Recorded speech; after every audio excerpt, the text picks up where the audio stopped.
أعوذ بالله من الشيطان الرجيم بسم الله الرحمن الرحيم الحمد لله وكفى ثم الصلاة والسلام على عباده الذين اصطفى وبعد مسيب جلب تدوبة ومبك لاول كسل يالله hisna fumo ono wombe ndarde ben e ndaro yeybe ben e feccino yeybe ben hisna en adna do o malno en lakara hara inshallah mi toriki Allah yo Allah dande nde nawnare wetende coronavirus yo Allah nabunde kade nan lorrata juldo e kefero ya rabbal alamin be Allah jettiti e mudum men kadi yo Allah wadu be yambe shahid nawnuɓe yo Allah ho dikkimbe be nawnare be yo Allah ho dandube mi toriki o Allah jo wetedo Allah tagudo kammuli fo kala ka juldo mari ande hore adna yo Allah ho ittammo be bibbe mum fewbe yo Allah tabintimbe kala mo biddo mum boyli yo Allah ho fewnumo marbe be yo Allah ho beydambe be jogaki be yo Allah ho okkorbe yo Allah dande ala wawata jogede yo Allah gurno e hore o aduna fodde gurna no mojjani en yo Allah jettite nyande tawata ko wala kar woni ko mojjani en innahu waliyu zalika wal qadiru alayh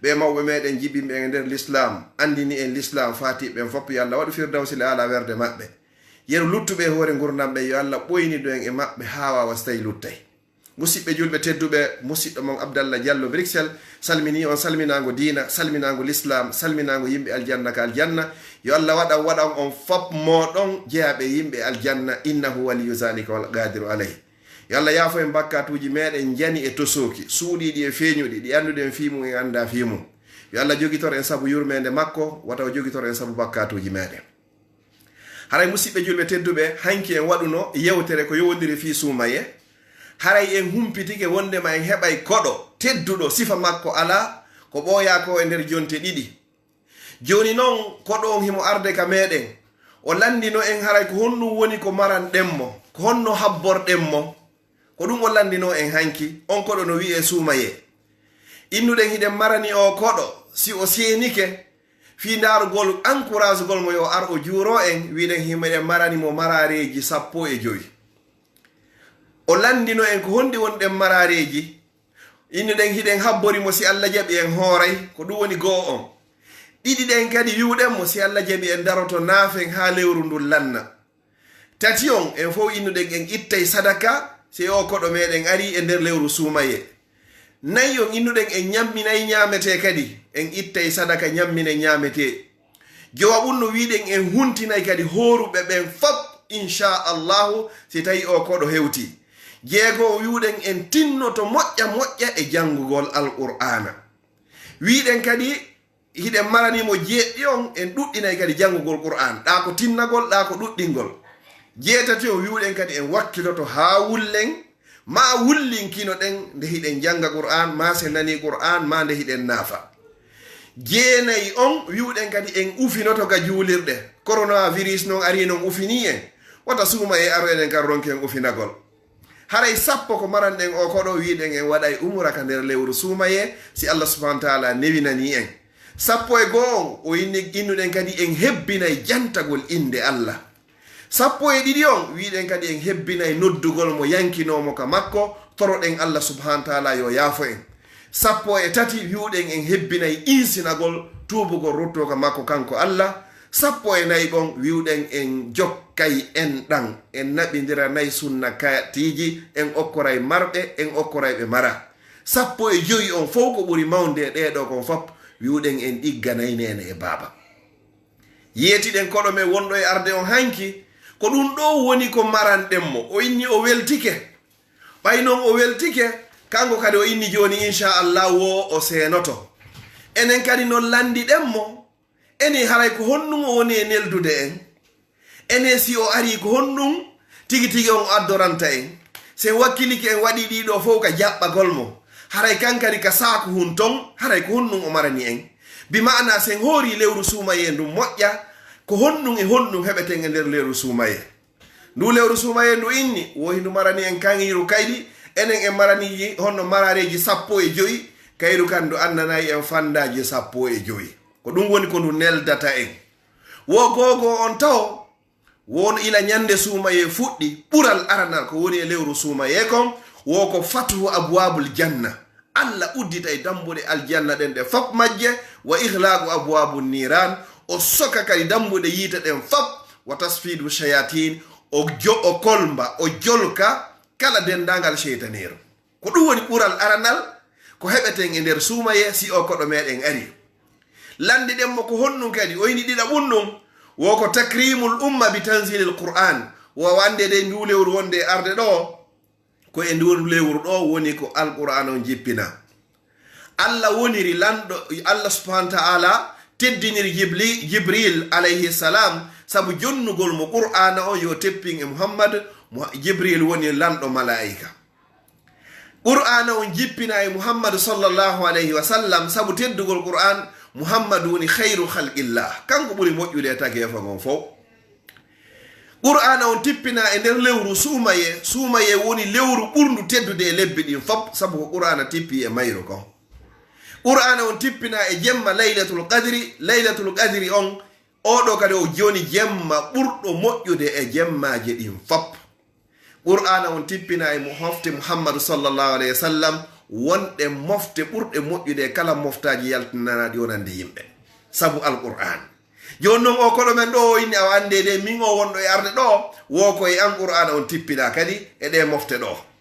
O inni kadi hino e o jemma ɗo kadi ɓural honno tata ɓangal ko honnum wo ko laylatul qadri. Wo laylatul qadri dey haray hino e jemma laylatul qadri o hino e nder ndu lewru wondu o arde ɗo kadi wo ɗum kadi haray ko ɓural ko heɓeten kon kadi. Ɓural naya ɓangal wo hunduko horuɗo ko luɓata kon ko ukkoto kon hino yiɗaka Allah ɓuri parfum wiyeteɗo misku on. Parfum ɓurɗo e urude on ko misku o wiyete. Barngol hunduko horuɗo ko luɓata kon ukko hara an a yiɗa ma goɗɗo yiɗa ɓattoɗamo ɗum no wela Allah ɓuri parfum mo ɓurɗen e hoolorde on hara ko wiyeteɗo tiri misk. ɗum kadi ko ɓural ko enen ɓe hooroyeyɓe inchallah si Allah tawni yo Allah tawnu en woni ko heɓoyten. Wosi ɗum ɗon feƴƴi kadi malaikaɓe ɓen ɓe fop maɓɓe ɓe toroto Allah yo Allah o yaafo horuɓe ɓen fa ya subhanallah. Jeego on en heɓi taw jeegaɓo kadi ko honɗum wo yuzayyinu llahu jannatahu lisaimin. Ñande be ñande Allah paray aljanna makko on wonande horuɓe ɓen. O para aljanna on o marana ɗum ɗo horuɓe yo Allah waɗu en e maɓɓe. ɓural hikkingal ɗongol jeeɗɗaɓangal ko honɗum wo lillahi utaqa'u minan nar. Ñande be ñande Allah no mari ɓe o rinɗinta e natugol yiite jahannama hara ɓe fof ɓe waɗanoma ko natoɓe yiite rinɗinteɓe e natugol yiite jahannama ɓe waɗe e yaataɓe aljanna hara ɓe fof ko to ɓe yahayno. Si ɗum ɗon feƴƴi ko honɗum kadi Allahu subhanahu wa ta'ala on o yaafoto kala on neɗɗo horuɗo o dari o naafi kadi. Si ɗum ɗon feƴƴi kadi baraji ɗin ka lewru suumayeɗo ko sowendirte ɗum cowalle ko aldawo e hasibore. Ka nder lewru suumayeɗo kadi Allah subhanahu wa ta'ala ko jaɓayɗo du'a torare on toriɗo. Yimɓe tato du'a maɓɓe ruttatake no tawa e maɓɓe aaden horuɗo fodde himo hoori e riwaya goɓe inni sanga o huntoto. No tawa kadi ɓe du'a mum ruttatake du'a ko mawɓe men ɓe woni e du'anade en kon. Wallahi ɓe du'anike en. Hande so ndaari sifa amen fof no jooɗi no sonka e nder Europe ga hina ngari hina hay e hunde si wona sabu koddoro e Allah e du'a ko mawɓe meɗen du'anino en. Buy e meɗen jooɗiɓe hande Europe ɗo no jooɗi e nder bañolje otoje no jogi passeport européen e américain ɗum tigi ɗon yaha kala ka faala avion wal ko ngal seeri o ƴawa e muɗum wona ngari ma wona iwdi ma wona dambe ma wona doole ma wona hay hunde ma ko du'aji e barkiji ko mawɓe men ɓen torino kon. Ɓe ñaami ko laaɓi ɓe tori Allah ɓe laɓɓini anni on hande ko ɗum tawata hewti ɗo. Ɓen mawɓe toraninoɓe en Allah woɓɓe maɓɓe jawari ha hande hay e avion wal Allah yettitinoɓe kono du'a maɓɓe on ko ɓe torino kon no yande hoore meɗen.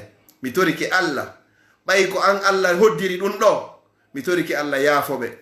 Mi toriki Allah siɓe e newende kaɓe woni toon kaɓuruji Allah ɓeydanɓe newende. Allah mi torike ma so tawi hara hiɓe e sattende toon ka woni ittayɗo goɗɗo e sattende ittuɓe e sattende naɓaɓe e newende. Yo Allah yaafo mawɓe men, yo Allah yaafo mawɓe men, yo Allah yaafo mawɓe meɗen kala ko ɓe faggitino e bakkatu ko wawi yaafade o ko Allah yo Allah hon yaafoɓe. Haray si ɗum ɗon feƴƴi kadi wondema o koɗo wonɗo e arde ɗo wondema kala horuɗo wo korka kanka tefanoya e joom makka yawmal qiyama. As-sawmu yashfa'u li sahibihi yawmal qiyama.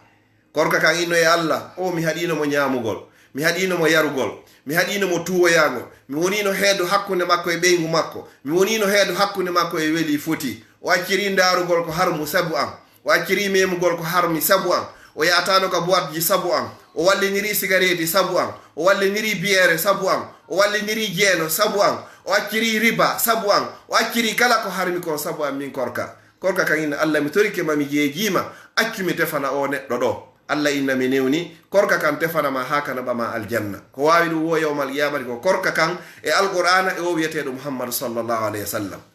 yallahu on newnano en korka e korka kan e qur'ana on e muhammad tefano en yawmal qiyama. Si ɗum non feƴƴi haray kadi ko honɗum kadi ka korka woni ko ka neldata en e ko neldi en kon woko husulu sawabi bi taftiri sa'imin, sabu huntingol horuɗo.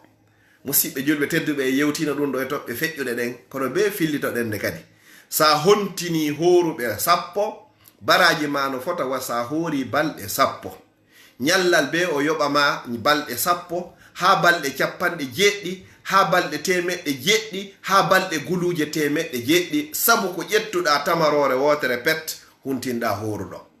mi toriki Allah yo Allah newnan en fap waɓen huntingol horuɓe ɓen. si ɗum no feƴƴi woko en wakkilo de waɗen umratun fi ramadan, umra e nder lewru sumaye. baraji mum ko honɗum fotata wo kala mo Allah newnani waɗi umra e nder lewru sumaye num fap baraji makko hino fota wa ɓen sahabaɓe tedduɓe hajjidunoɓe e nelaɗo sallallahu alayhi wa sallam. Allahu akbar. hajjiduɓe e muhammad ɗum ko aboubacre en, oumar en, ousmane, ali en, nene aisha en, nene hafsa en, siga ɓe moƴƴuɓe ɓe Allah inni inna allaha onno ma allazina ttaqaw ma annabiyin wasiddiqin washuhada wassalihin wa hasuna ulaika rafiqa. woko an e ɓeɗo dey haray ko baraji ɓeɗo an kadi Allah woni ko windanayma si Allah newnanima waɗoy umra e nder lewru sumaya. musidɓe julɓe tedduɓe, vacances ko yahete ko makka. sa innama ya ƴettu vacances yaha makka. sa innama ƴettu jour congé goto mo a gollata fawtoɗa ƴettu ñalande juma. koye juma Allah tagi adama, koye juma o yaltinaka aljanna o tippinaka leydi, koye juma dargal ngal daroto, ko e juma kadi woni ko dargal ngal daroto, koye juma woni ko aduna on lannata. ñalande juma ko kayre ɓuri moƴƴude e ñalaɗe ɗin fap. sa innama ya ɗaɓɓuka fawtoɗa fawto e ñalande juma fiya waɗu dewal. si ɗum noon feƴƴi kadi ko honɗum kadi kawkawal kado kay ko woni e nelduɗen woko ihtisasu sa'imina bi babir rayyan. Allah no waɗani ɓe wonɓe horude babal dammugal spécial hertinanagal wonande horuɓe ngo innigal babur rayyan. ngal dambugal ɗo e dambude aljanna ɗen 7 naatiroyta hay e goto e ngal ɗo sina ɓen hooraynoɓe suumaye, hoora tenen, hoora alkamisa, hoora 13, hoora 14, hoora 15, hoora 9 jombente, hoora kadi 10 jombente, hoora kadi honɗum ñande 9 arafa, yawmu arafa. ko ɓe Allah marani ɗum yo Allah waɗu en e maɓɓe kadi. ɗe toɓɓe 15 ɗo ko ɗe ɗo woni ko Allahu subhanahu wa ta'ala on okkata kala mo suumaye tawi o wawi horude no horirte non si o jaɓanimo ko ɗum ɗo heɓata. mi fillitoɗe rapidement. toɓɓere goo hino ton Allah yaafoto kala on horuɗo o yilti o naafi. 2 Allah sowanayma baraji ɗin kadi siko 10 heɓaynoɗa heɓa 70. 3 du'a horuɗo ruttatake. 4 korka kanka tefanoyte yawmal qiyama. 5 a heɓay baraji duubul sabu ko hontinɗa horu ɓen. 6 sa waɗi umra e nder lewru suumaye baraji ma hino fota wa hajjiduɗo e nelaɗo sallallahu alayhi wa sallam. 7 Allah hertini dambugal spécial fi horuɓe ɓen naatiroyta e maggal sina horu ɓen. 8 Allah fermay dambuɗe yiite ɗen fop si suumaye o ngari o uddita dendangal dambuɗe aljanna ɗen o dumba kadi seytanuji ɗin fop. 9 koye nder ndu lewru suumaye ɗo Allah subhanahu wa ta'ala on tippini alqur'ana on e mofte muhammadu sallallahu alayhi wa sallam. 10 koye nder ndu lewru suumaye jemma wiyeteɗo laylatul qadri o woodi. si Allah okkima jemma laylatul qadri hiɗa mari baraji ɓuri rewɗo Allah e nder duuɓi 83. 11 hunduko neɗɗo horuɗo ko ukkoto kon ko luɓata kon hino wela Allah ɓuri parfait wiyeteɗo misk. 12 malaika ɓen hino torade Allah yo Allah yaafo ɓe yimɓe horuɓe. 14 Allah cuɗinayi o décora o para o labina aljanna makko wonande horuɓe ɓen. 14 ñande be ñande Allah no mari rinɗinteɓe e natugol yiite jahannama ɓe watte e naata ɓe aljanna. 15 e sakkiti kon ko korka kam woni e nelduden kon ko suumaye on woni e jaɓɓorade en kon enen kadi wali wa yahfiru llahu Allah o yaafoto lissa'imine wonande horuɓen fop fi akhiri laylatin min ramadan e jamma sakkitoro on e lewru suumaye. Yo Allah waɗan wonon ɓe on ɓelandarde fewnɗo e ɓe feƴƴinoyay ɓe vidéo ɗon fop e mawɓe men fatiɓen fop rinɗinaɓe natugol yiite jahannama ya rabbal alamin. mi toriki Allah yo Allah tawni en suumaye, so tawni en yo Allah newnan en wawen horugol, sen hori kadi yo jaɓan en innahu waliyu zalika wal qadiru alayh. ɗo en addi ɗo toɓɓe 15 ko ɗe ɗo jeyaɗe e ɓure ko heɓoto e nder lewru suumaye. enen en wowliɗo toɓɓe 15 ko habborten suumaye kadi yetiki en kanriru kadi sindo ari haray ndu neldi en ɗe toɓɓe 15 ɗo. musidɗo julɗo tedduɗo e nder toɓɓe 15 ko fofuɗa wo ko fofuɗa, ko mumuɗa wo ko mumuɗa, ko okkipiɗa wo ko okkipiɗa, ko jogiɗa ngesa wo, ko jogiɗa sunture wo, ko jogiɗa golle wo, ko doginta taxi wo, ko gollata wo e ko gollata e nder toɓɓe 15 ɓure ko woni e nder lewru suumaye. wata suumaye yaw hara heɓari toɓɓe 10 hara ko jowije ɗe woni ko fuutama. mi wondiri on mo mi hotanta ɗe wowlade ɗo fop si a desidi hiɗa wawi ɗe wadde. no gasa ko sattanay ma ɗo haray ko siko yawgol waɗoya umra, amma ko lutti kon fof hiɗa wawi yahude, hara kutari wawi wadde, hara kutarima hay e hunde. yo Allah newnan en wawen ɗe wadde, sen waɗiɗe kadi hara inchallahu yo Allah jaɓan en kadi bi isnillahi ta'ala. jango kadi wona olere ɗo ni en yewtay toɓɓere tataɓere nden ko honde woni nden ɗo en andi ɗo ɓure kone lewru suumaye. jango ko yewtoyten ko nafoore honɗum e honɗum kadi suumaye o woni ko jonnata en kadi sen hoori. yo Allah tawni en jango hara ko ɗum woni ko hilni ɗen. wassalamu aleykum wa rahmatullahi wa barakatu. yo Allah hisin en, hisina lawol kisal, hisina kadi kala feƴƴinoyɗo ɗum ɗo, ittana en andeji keneji e gundoji. ko wonnoga ko musidɗo moɗon Abdallah Diallo Bruxelles. wassalamu aleykum wa rahmatullahi wa barakatuh.